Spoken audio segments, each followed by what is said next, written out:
Si vous écoutez cette histoire depuis quelque part dans le monde, écrivez le nom de votre ville en commentaire avant d'aller plus loin. J'aimerais savoir d'où vous m'écoutez. Parce qu'il existe des trahisons familiales si silencieuses qu'on ne les entend qu'une fois le cœur déjà brisé. Je m'appelle Henri Delorme, j'ai 87 ans. Il m'a fallu 3 ans pour cesser de mentir aux autres, et presque plus encore pour cesser de me mentir à moi-même. Quand on est un père, qu'on a travaillé toute sa vie, qu'on a tenu une maison debout avec ses mains, on s'accroche plus longtemps que les autres aux apparences.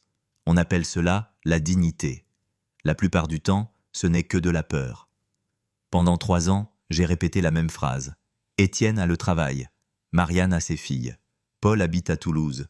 Je la récitais chaque dimanche comme une prière basse, obstinée, ridicule. Je mettais la table pour 4, parfois pour 5, quand j'imaginais que les petits viendraient, puis j'attendais le bruit du portail. Je connaissais encore par cœur le son précis du loquet lorsqu'on l'ouvre de l'extérieur. Je l'ai attendu des dizaines de fois jusqu'à ce que le silence lui-même devienne une habitude. Ma femme, Lucienne, est morte le 14 mars 2021.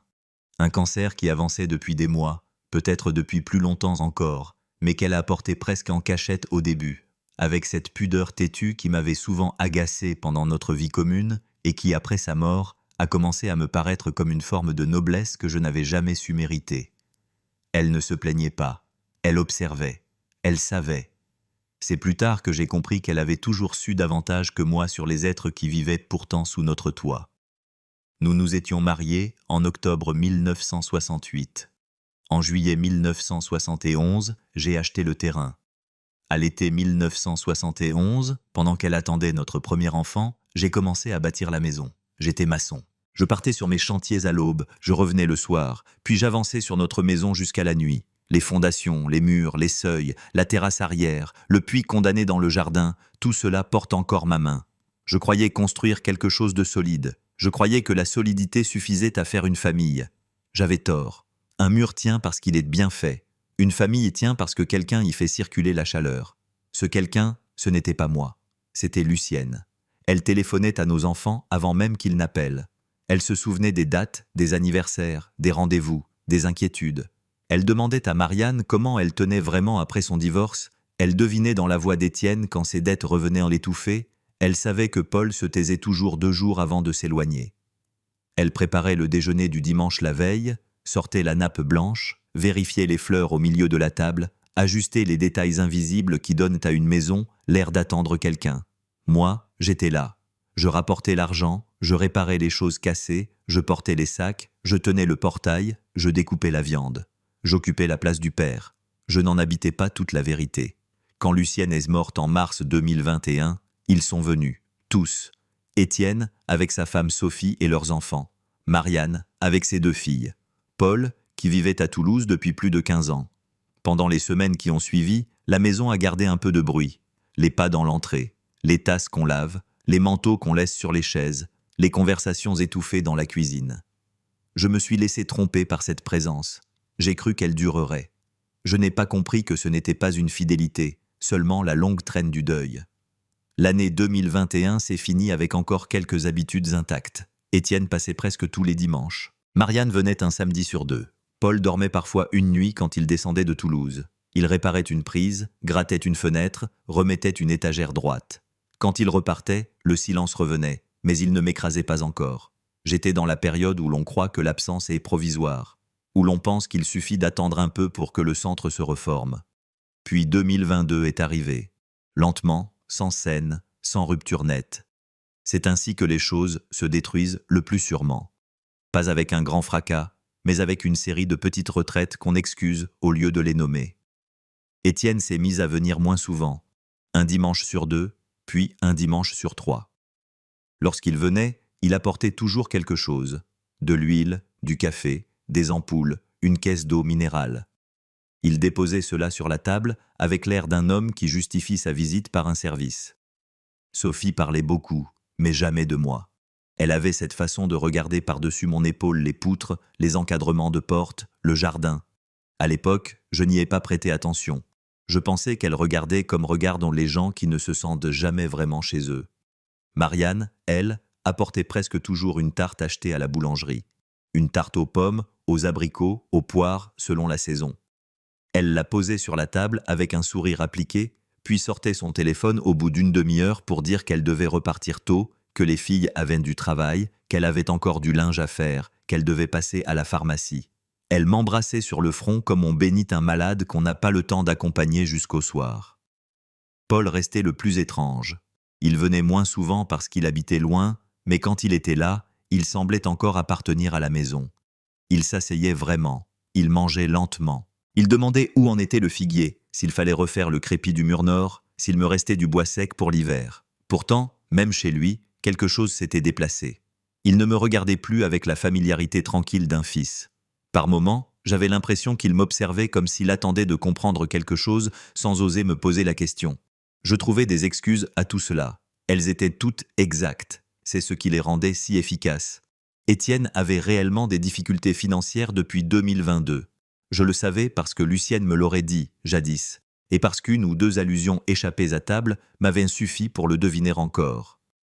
Marianne élevait réellement seule 2 adolescentes. Paul vivait réellement à Toulouse, à plus de 2 heures de route. Tout était vrai, et pourtant, tout était faux au sens qui compte. La bonne question n'était pas « ont-ils une vie compliquée ?» La bonne question était « pourquoi leur vie compliquée trouve-t-elle toujours du temps pour tout sauf pour moi ?» Je n'ai pas osé la poser tout de suite, parce que la poser, c'était risquer d'obtenir une réponse, et je sentais déjà que cette réponse me coûterait plus que le confort de mes illusions. Alors j'ai attendu. J'ai attendu en 2022. J'ai attendu en 2023. Les dimanches se sont mis à se ressembler comme des murs nus. J'ai gardé l'habitude de faire le café vers 9h15, de sortir la nappe si un peut-être avait été prononcé dans la semaine, de vérifier le portail à 11h, puis à 11h30, puis à midi moins le quart. Il m'est arrivé plus d'une fois de préparer trop à manger pour finir par ranger les plats intacts au réfrigérateur. On parle souvent de la faim chez les vieux. Personne ne parle assez de la nourriture qu'ils cuisinent pour des absents. Il y avait aussi des détails, insignifiants en apparence, qui me troublaient sans que je sache pourquoi. En septembre 2024, Étienne m'a demandé presque distraitement où je gardais la dernière taxe foncière. Il a ajouté que, si un jour j'avais besoin d'aide pour les papiers, il pourrait regarder. J'ai répondu que tout était classé dans le buffet du salon, dans le tiroir du bas, chemise bleue pour les impôts, chemise beige pour les actes. Il a hoché la tête avec une attention trop nette pour une remarque si banale. 2 semaines plus tard, Marianne m'a demandé si j'avais pensé à faire quelque chose au cas où. Je lui ai demandé au cas où quoi. Elle a répondu en riant « Au cas où tu te fatiguerais trop ici ». J'ai ri aussi. C'est étrange comme on rit parfois au bord du gouffre pour ne pas entendre l'écho. Le dimanche 17 novembre 2024, quelque chose a définitivement cédé. Je m'en souviens heure par heure. Il faisait ce froid humide de novembre qui n'entre pas brutalement dans le corps, mais y glisse lentement, comme un avertissement. La veille, Étienne avait laissé entendre au téléphone. Peut-être qu'on passera demain. Un seul mot. Peut-être. C'est fou ce qu'un homme de 87 ans peut suspendre à un mot pareil. J'ai commencé le pot-au-feu le samedi soir, à feu très doux, comme Lucienne le faisait. J'ai coupé les légumes avec un soin inutile. J'ai choisi les bonnes assiettes. J'ai sorti 4 serviettes. J'ai même nettoyé la vitre de la porte-fenêtre pour que les enfants aient une vue claire sur le jardin en arrivant. À 10h45, la maison sentait le bouillon et le clou de girofle. À 11h30, j'ai regardé le portail depuis la fenêtre du salon. À midi, personne. À 12h14, j'ai pris mon téléphone et j'ai envoyé à Étienne. « Tu viens ?» Il m'a répondu à 12h37. « Pas aujourd'hui, papa. On est pris. La semaine prochaine, promis. » La semaine prochaine.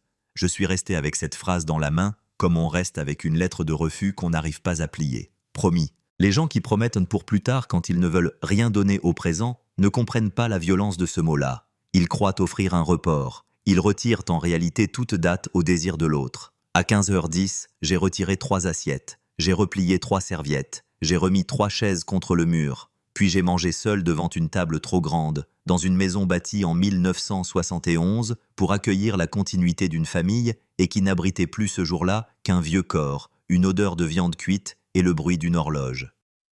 C'est à ce moment précis que j'ai cessé de me raconter qu'ils étaient seulement débordés.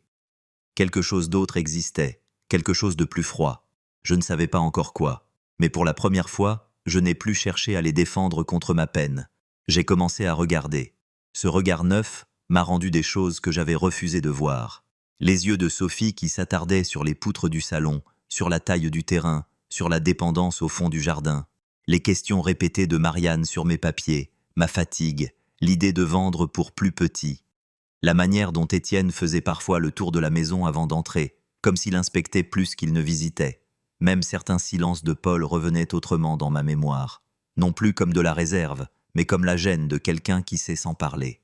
Le 29 décembre 2024, Marianne est venue avec ses filles. Elle m'a embrassé, a posé une tarte aux poires sur la table, puis a traversé le salon lentement. J'ai suivi son regard. Il s'arrêtait sur l'armoire en noyer de Lucienne, sur le service en porcelaine derrière la vitrine, sur les photos encadrées, sur le buffet où étaient rangés les papiers de la maison. Elle m'a demandé avec une douceur trop étudiée si je n'avais jamais songé à quelque chose de plus pratique. J'ai répondu non. Elle a baissé les yeux avec cet air que prennent les gens quand la réponse ne les contrarie pas sentimentalement, mais contrarie leurs calculs. Sur le moment, je n'ai rien dit. Mais la scène est restée plantée en moi comme une épingle. En janvier 2025, un autre détail est venu s'ajouter. Le tiroir du buffet du salon, celui où je rangeais les actes et les taxes, était légèrement entrouvert un matin. Je ne l'ouvrais presque jamais. Je suis certain de l'avoir laissé fermer la veille. À l'intérieur, rien ne manquait en apparence. Les chemises étaient là. L'acte d'achat du terrain de juillet 1971, le permis de construire, les derniers avis de taxes foncières. Pourtant, tout avait été touché. Quand on a manipulé du mortier et de la pierre pendant 40 ans, on développe une mémoire des positions, des poids, des lignes. Je savais que quelqu'un avait ouvert ce tiroir. Je n'ai accusé personne, pas encore. Mais un déplacement s'est produit en moi. Le vieil homme qui attendait s'est mis à compter. Les dates, les phrases, les gestes. Et plus je comptais, plus une idée noire se formait sans encore trouver son nom. Le 18 janvier 2025, Étienne est passé seul. Il a dit qu'il n'en avait pas pour longtemps. Il n'a même pas retiré son manteau.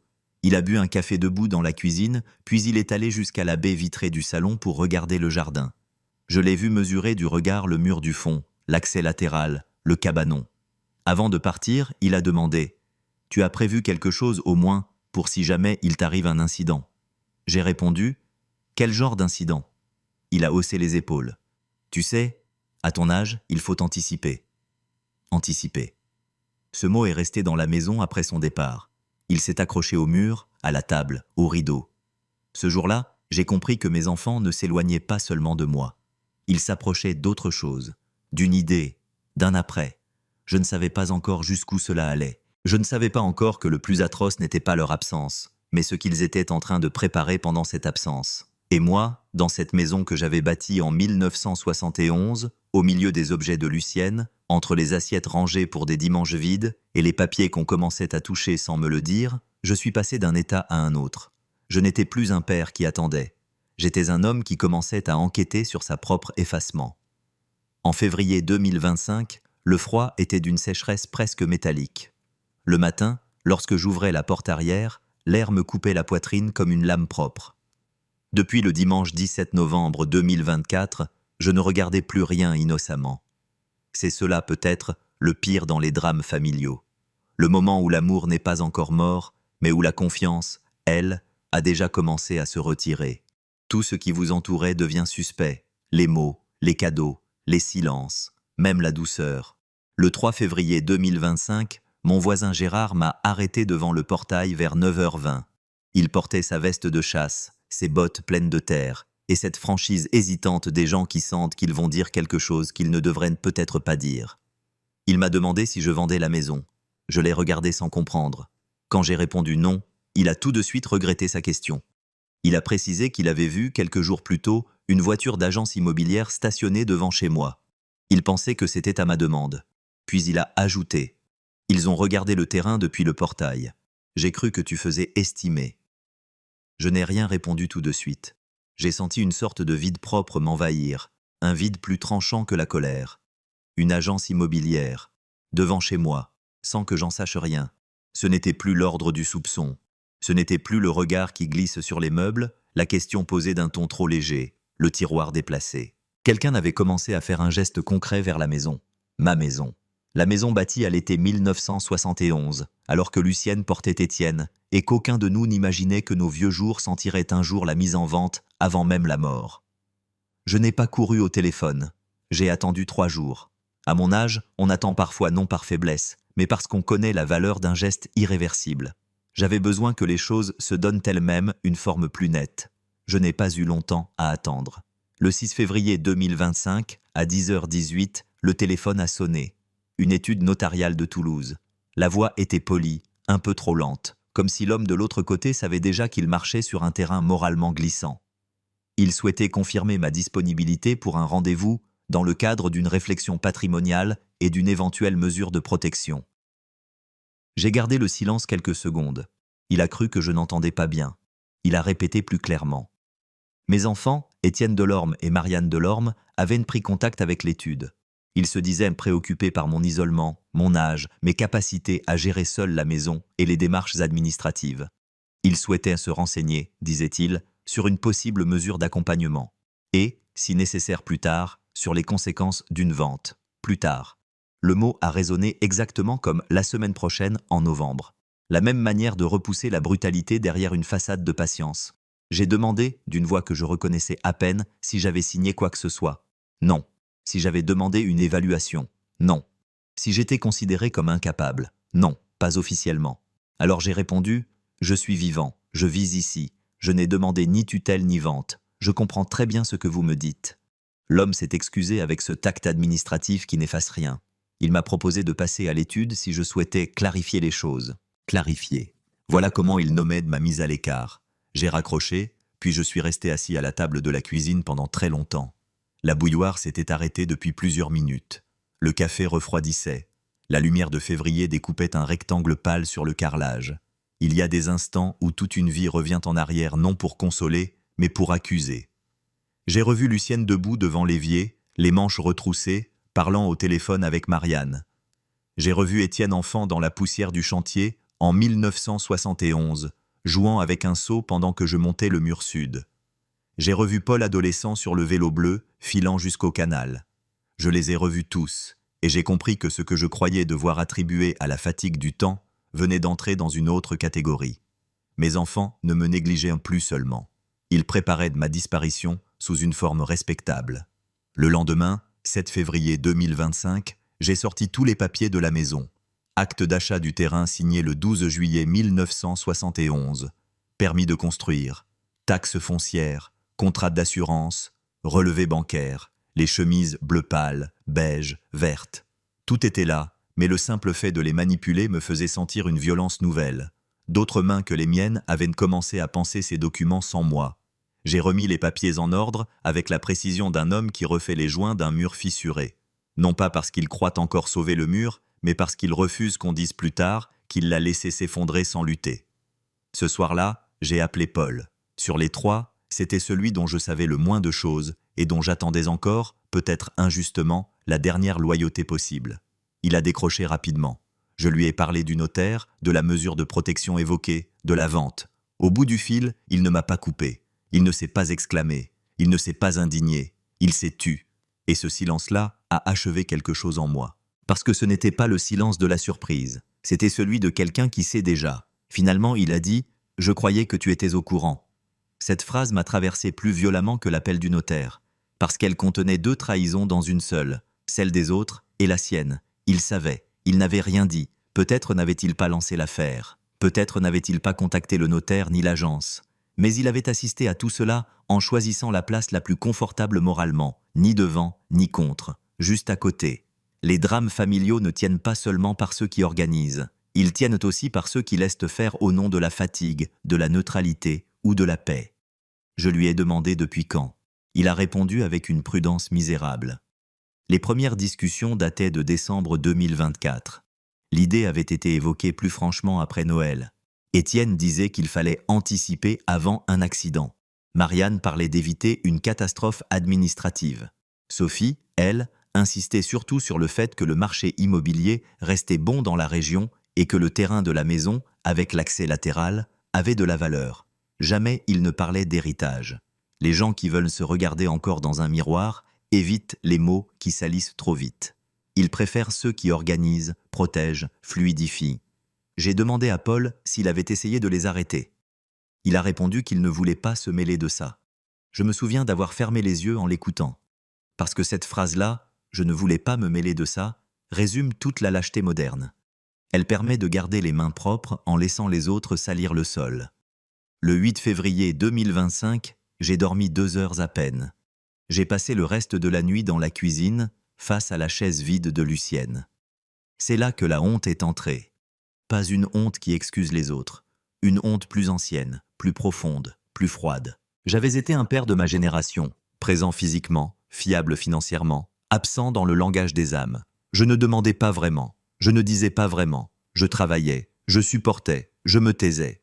Lucienne assurait le reste. Elle faisait parler les enfants, elle traduisait leurs blessures. Elle me disait le soir, « Étienne traverse quelque chose. Marianne a besoin qu'on l'écoute. Paul se sent à part. » Moi, j'hochais la tête, persuadé que le simple fait de les aimer suffisait. Je ne transformais pas ces informations en gestes. Je laissais Lucienne tenir le pont entre eux et moi. À sa mort, le pont s'est effondré. Et dans les ruines de ce pont, quelque chose de plus laid a poussé. Car on n'organise pas la dépossession d'un père en un seul jour. On y arrive plus facilement quand ce père a passé sa vie à dire « Je vais bien, ne vous inquiétez pas ». J'avais répété cela pendant 40 ans. Chaque fois qu'on me demandait comment j'allais, je répondais la même chose. « Je vais bien, je n'ai besoin de rien, vous pouvez être tranquille ». À force, mes enfants avaient appris cette leçon mieux que toutes les autres. Leur père n'avait besoin de rien. Alors, lorsqu'ils ont commencé à avoir besoin de la maison, de l'argent, de l'idée d'un après simplifié, ils ont trouvé peu d'obstacles émotionnels. Derrière le père, il n'y avait plus à leurs yeux qu'un homme solide, fermé, presque déjà administratif. Comprendre cela ne les blanchissait pas, mais cela donnait à la trahison sa forme exacte. Ce n'était pas une explosion d'avidité pure surgie de nulle part. C'était une dérive nourrie par mes silences, aggravée par leur manque, et devenue, avec le temps, une stratégie. Le 12 février 2025, je suis allé à Toulouse rencontrer l'étude notariale. Je portais mon manteau gris, celui des enterrements et des rendez-vous sérieux. Le notaire m'a reçu avec une politesse qui cherchait à ne pas prendre parti, tout en me laissant assez d'éléments pour comprendre. Il ne pouvait pas tout me montrer. Mais il m'a confirmé l'essentiel. Étienne avait bien pris contact, Marianne aussi. Une mesure de protection avait été évoquée de manière exploratoire. Une estimation de valeur avait été demandée le 18 janvier 2025. Aucun mandat signé, aucune procédure lancée à ce stade, mais une préparation réelle, une approche, un terrain d'essai. J'ai pris des notes. Mes mains ne tremblaient pas. J'ai demandé ce que je pouvais légalement faire pour me protéger. Il m'a répondu avec prudence, puis m'a conseillé de consulter mon propre notaire pour verrouiller clairement mes volontés. Je suis ressorti à 12h10. Il faisait un soleil pâle. Toulouse bruissait comme si le monde continuait normalement. J'ai marché lentement jusqu'à ma voiture. Il y avait quelque chose d'obscène à ce que la ville, les cafés, les passants, les vitrines restent debout, alors que, de mon côté, le langage même de mes enfants venait de me sortir du cercle des vivants pleinement considérés. À partir de là, je n'ai plus attendu des preuves. Je les ai cherchées. J'ai fouillé ma mémoire comme on fouille une pièce après un cambriolage. Le 29 décembre, le regard de Marianne sur l'armoire en noyer. Le 18 janvier, Étienne qui inspecte le jardin. Sophie qui demande en novembre 2024 si l'accès latéral donne bien sur la petite route.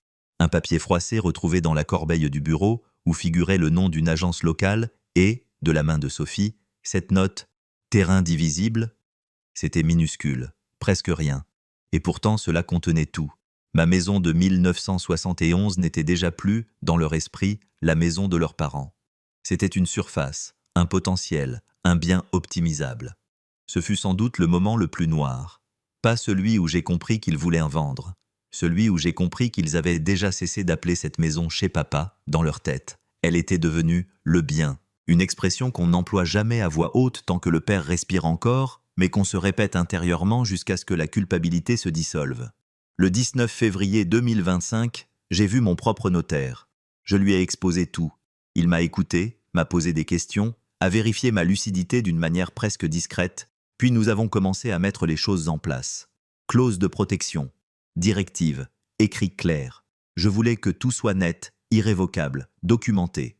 Pas pour me venger par les biens, pour empêcher qu'on raconte plus tard qu'on agissait dans mon intérêt alors que je n'avais plus toute ma tête. J'avais toute ma tête. C'était précisément le problème pour eux. Restait à faire ce que je n'avais jamais su faire de toute ma vie. Regarder mes enfants et leur dire la vérité sans détour. Pas en père conciliant, pas en vieil homme implorant, en homme qui a compris. Je les ai appelés les uns après les autres. À Étienne, j'ai dit « Viens déjeuner le dimanche 23 mars, toi et Sophie. Il a marqué un silence, puis il a accepté. À Marianne, j'aimerais qu'on se voie tous. Elle a demandé s'il y avait quelque chose de grave. J'ai répondu, oui. Elle a essayé de rire. Je ne l'ai pas suivi. À Paul, tu seras là aussi. Sa voix a tout de suite changé. Il savait. J'ai choisi le 23 mars 2025 parce que c'était un peu plus de 4 ans après la mort de Lucienne, un peu plus de 53 ans après l'achat du terrain de juillet 1971 et quelques semaines seulement après que leur dispositif a cessé d'être un pressentiment pour devenir un fait. Je voulais cette chronologie sur la table. Je voulais que leurs dates à eux se heurtent aux miennes, les dates d'une construction, d'un mariage, d'un deuil, contre les dates d'une estimation, d'un appel, d'une préparation. Je ne les convoquais pas pour recoller quoi que ce soit. Cette illusion-là était morte le 6 février à 10h18, avec la voix polie du notaire. Je les convoquais pour faire passer la trahison du murmure à la lumière. Les familles vivent souvent de non-dits. Certaines meurent seulement quand quelqu'un ose enfin les prononcer. Moi, à 87 ans, j'allais apprendre trop tard ce courage-là. Mais j'allais l'apprendre quand même. Dans les jours qui ont précédé le 23 mars, la maison a changé de texture. Chaque objet semblait témoigner. La table du salon, les poutres, l'armoire en noyer, les photos de Lucienne, le buffet au papier. Tout ce que je croyais immobile participait désormais à l'accusation. Et moi, je n'étais plus un vieil homme qui espère une visite. J'étais un père qui préparait la scène où ses enfants seraient forcés d'entendre ce qu'ils avaient commencé à faire pendant qu'ils dressaient encore la table pour eux. Le dimanche 23 mars 2025, je me suis levé avant l'aube, à 5h40 exactement, le même genre d'heure qu'autrefois, quand il fallait charger les outils dans la camionnette ou couler une dalle avant que le soleil ne durcisse trop vite le mortier. Sauf que cette fois, ce n'était pas une journée de travail ordinaire. C'était le jour où j'allais ouvrir, devant mes propres enfants, la plaie qu'ils avaient cru pouvoir cacher sous des mots propres. Je n'ai pas préparé le pot-au-feu de Lucienne. J'y ai pensé. J'ai même ouvert le placard où elle gardait les clous de girofle et le gros sel. Puis, j'ai refermé. Il m'a semblé obscène d'emprunter encore sa manière de tenir la famille pour convoquer ceux qui avaient commencé à la dépecer. J'ai fait un repas simple. Une viande mijotée, des pommes de terre, du pain, une salade. De quoi empêcher qu'on puisse dire plus tard que j'avais voulu les humilier par une mise en scène théâtrale. Non, ce n'était pas du théâtre. C'était un procès familial sans juge, sans témoin, sans recours. À 10h, j'ai sorti du buffet une chemise brune. À l'intérieur, j'ai rangé dans l'ordre les copies de l'étude notariale, mes notes du 12 février, le rendez-vous du 19 février avec mon propre notaire, les messages d'Étienne, les dates, le papier de l'agence avec la mention terrain divisible, tout ce que j'avais rassemblé. J'ai relu les feuilles une dernière fois, pas pour vérifier les faits, ils étaient déjà gravés en moi, pour vérifier ma propre fermeté. À 11h50, la chemise était au milieu de la table, fermée, entre le pain et la carafe d'eau. Elle avait l'air d'un objet banal, c'était presque pire. Les choses les plus destructrices, dans les familles, ont souvent cette allure modeste. Un document, une phrase, un rendez-vous pris sans vous, rien qui fasse du bruit. Et pourtant, tout y bascule. Étienne est arrivé le premier, à 12h03, avec Sophie. Il a embrassé l'air à côté de ma joue. Sophie a dit que la route était encombrée. Ses yeux ont immédiatement balayé le salon. Toujours cette manière de regarder la maison comme on parcourt un dossier. Marianne est arrivée à 12h17. Parfum trop fort, sourire trop tendre, étreinte trop légère. Paul est entré en dernier, à 12h31, déjà écrasé par quelque chose. Je l'ai vu dans sa nuque, dans ses épaules, dans sa façon d'éviter la chemise brune au centre de la table. Il savait.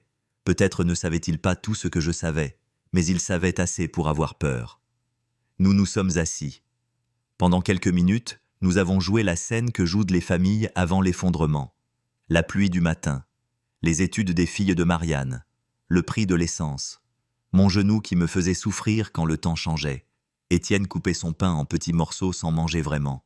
Sophie souriait plus qu'il n'était nécessaire. Marianne parlait trop vite. Paul, lui, ne disait presque rien. Personne ne regardait la chemise. C'était déjà un aveu. J'ai attendu qu'ils aient commencé à manger. Puis j'ai posé ma fourchette. Aujourd'hui, on ne parlera ni du temps, ni des filles, ni de mon genou, ai-je dit. Aujourd'hui, on va parler de ce que vous avez commencé à faire derrière mon dos. Le silence qui a suivi n'avait rien à voir avec les silences du dimanche vide. Ce n'était pas le silence de l'absence, c'était celui du coup porté. Marianne a pâli, Sophie s'est raidie, Étienne a posé son verre trop fort, Paul a fermé les yeux une seconde. J'ai ouvert la chemise. Je n'ai pas commencé par l'épreuve. J'ai commencé par les dates qui appartenaient encore à la dignité de cette maison. Octobre 1968, mon mariage avec Lucienne. Juillet 1971, l'achat du terrain. Été 1971, le début du chantier. 14 mars 2021, la mort de Lucienne. 17 novembre 2024, le déjeuner annulé, la table pour 4, les 3 assiettes retirées à 15h10. J'ai énoncé ces dates lentement. Je voulais qu'ils entendent d'abord le poids d'une histoire avant d'entendre le détail de leur trahison. Puis, j'ai posé les autres dates. 12 décembre 2024, premiers échanges les concernant. 18 janvier 2025, demande d'estimation.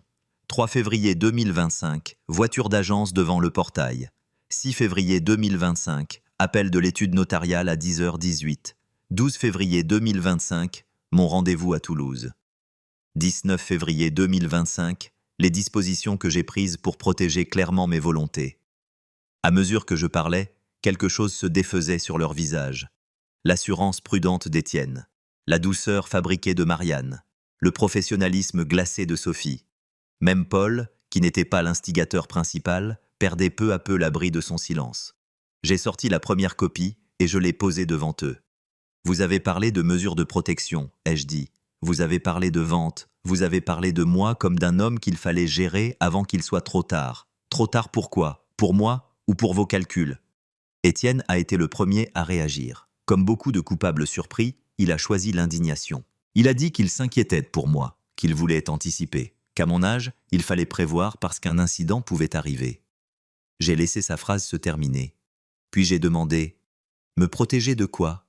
D'être vivant dans ma maison ?» Il n'a pas répondu tout de suite. Sophie s'en est chargée. Sa voix était contrôlée, presque administrative. Elle a parlé de sécurité, d'organisation, de simplification. Elle a dit que la maison était grande, que le terrain était compliqué à entretenir, qu'il fallait être raisonnable. Raisonner ainsi d'une maison où une femme avait vécu jusqu'à son dernier souffle, d'une table où ses petits-enfants avaient mangé, d'un jardin où ses enfants avaient couru, m'a donné envie de la jeter dehors immédiatement. Mais je suis resté assis. La colère la plus noire ne crie pas. Elle serre les dents et tranche mot après mot. Marianne s'est mise à pleurer. J'ai reconnu tout de suite la nature de ses larmes. Ce n'étaient pas des larmes de remords, c'étaient des larmes de démasquage. Elle répétait qu'elle ne voulait pas me faire de mal, qu'elle voulait seulement éviter des complications plus tard, que c'était par inquiétude, que les temps étaient durs, que tout le monde avait peur de l'avenir. Elle utilisait le mot peur comme si la peur devait laver l'avidité. Or la peur n'innocente pas tout. Parfois, elle sert seulement de camouflage aux plus petits calculs. Je me suis tourné vers Paul. « Et toi ?» Il a mis quelques secondes à répondre. « Je n'ai rien organisé, a-t-il murmuré. Mais tu savais. » Il a baissé la tête. Ce geste m'a blessé plus que la colère d'Étienne et plus que les larmes de Marianne. Parce qu'au fond, je connaissais déjà les deux autres. Étienne, avec ses dettes, sa lassitude, sa manière de transformer toute chose en problème à régler. Marianne, avec sa fatigue, ses besoins d'argent, son talent à envelopper les décisions les plus dures dans un tissu de douceur. Mais Paul, je gardais pour lui une dernière illusion, celle du témoin honnête. Or lui aussi avait choisi sa place. Pas devant la trahison, pas contre elle, juste à côté, suffisamment loin pour ne pas salir ses mains, suffisamment près pour en profiter du silence. Alors j'ai dit ce qui devait être dit. Vous ne vous êtes pas éloigné parce que la vie allait vite. Vous vous êtes éloigné parce que mon silence vous arrangeait. Plus j'étais seul, plus il devenait crédible de parler de moi comme d'un homme à prendre en charge. Plus je disais « je vais bien », plus vous pouviez construire l'idée que, bientôt, je ne pourrais plus dire quoi que ce soit. Vous n'attendiez pas de m'aider. Vous prépariez le moment où je ne gênerais plus. Personne n'a protesté tout de suite, parce que la phrase tombait exactement à l'endroit où se cache la vérité. Étienne regardait la nappe. Marianne essuyait ses larmes. Sophie serrait sa mâchoire. Paul restait immobile. J'ai poursuivi, plus bas encore. Le plus obscène, ce n'est pas que vous ayez pensé à la maison. L'argent salit les familles depuis toujours. Le plus obscène, c'est d'avoir commencé à parler de cette maison comme d'un bien, avant même d'avoir le courage de me parler comme à un père. Cette maison, je l'ai construite en 1971 pendant que votre mère portait votre frère. Votre mère y a vécu jusqu'au 14 mars 2021. Vous y avez grandi. Et vous avez réussi à transformer cela en surface, en valeur, en terrain divisible. J'ai alors sorti le papier de l'agence. La mention « terrain divisible » écrite de la main de Sophie. Je l'ai posée devant elle. Son visage a changé. Pas parce qu'elle regrettait, parce qu'elle comprenait qu'il n'y avait plus d'issue élégante. Étienne s'est levé brusquement. Il a accusé le coup, puis l'a transformé en colère. Il a dit que je ne comprenais rien à la pression qu'il subissait, au crédit, aux responsabilités, au coût de la vie, aux efforts qu'il faisait déjà pour passer me voir. J'ai répondu sans hausser la voix. Tes dettes n'autorisent pas ma disparition anticipée. Marianne a tenté de venir vers moi. Elle voulait me toucher, me prendre la main, remettre du sentiment sur une scène devenue trop nette. Je me suis reculé. Il y a des gestes qui arrivent toujours trop tard. On ne console pas un homme avec la main qu'on a gardée dans sa poche quand on préparait de le contourner. Puis j'ai sorti le dernier document. Les dispositions prises le 19 février 2025 avec mon notaire. Mes volontés clarifiées. Les protections mises en place. La certitude écrite que je n'étais ni isolé juridiquement, ni perdu, ni disponible à une manipulation familiale habillée en bienveillance. Je leur ai dit que, s'ils poursuivaient quoi que ce soit dans ce sens, je m'y opposerais jusqu'au bout. Oui, à 87 ans. Oui, contre mes propres enfants. Certains liens du sang méritent qu'on les protège. D'autres méritent qu'on les dénonce. Je leur ai ajouté ceci, et c'est peut-être la phrase la plus dure que j'ai prononcée de toute ma vie. Vous pourrez revenir un jour, mais pas ici comme si rien ne s'était passé. Pas pour vous promener dans le jardin, pas pour vérifier les poutres, pas pour parler de ma santé avec des voix douces. Vous reviendrez quand vous serez capable de dire les vrais mots. Pas anticipé, pas protégé, pas organisé, les vrais mots, avidité, peur, calcul, lâcheté. Plus personne n'a mangé. Sophie est partie la première, visage fermé, outrée comme le sont toujours les gens pris en faute lorsqu'ils avaient réussi à se convaincre de leur propre rationalité. Étienne est sorti ensuite, rouge de colère, emportant avec lui sa fierté blessée, ses dettes, son incapacité à distinguer une solution d'une trahison. Marianne a quitté la maison en pleurant, non pas sur moi, j'en suis certain, mais sur l'image d'elle-même qui venait de se briser. Paul est resté quelques secondes de plus. Il a voulu dire quelque chose. Je l'ai arrêté d'un geste. Certaines phrases, quand elles arrivent trop tard, ne servent qu'à alléger celui qui les prononce. Je n'avais plus envie de faciliter le poids de leur conscience. Quand la porte s'est refermée derrière lui, la maison a retrouvé le silence. Mais ce n'était plus le silence du 17 novembre 2024. Ce n'était plus le silence de la tante humiliée, de la table dressée pour des absents, du père qui excuse encore ceux qui l'abandonnent. C'était un silence après l'explosion. Un silence plus noir peut-être, mais plus propre. Un silence dans lequel je n'étais plus effacé. J'étais blessé, oui. Vieilli, oui. Seul, sans doute plus qu'avant. Mais je n'étais plus pris dans leur récit. Je me suis assis. J'ai regardé la chaise vide de Lucienne. Elle était restée vide depuis le 14 mars 2021 et le resterait toujours. Certaines places ne se remplissent pas. J'ai compris alors qu'elle n'avait pas seulement tenu la famille par la tendresse.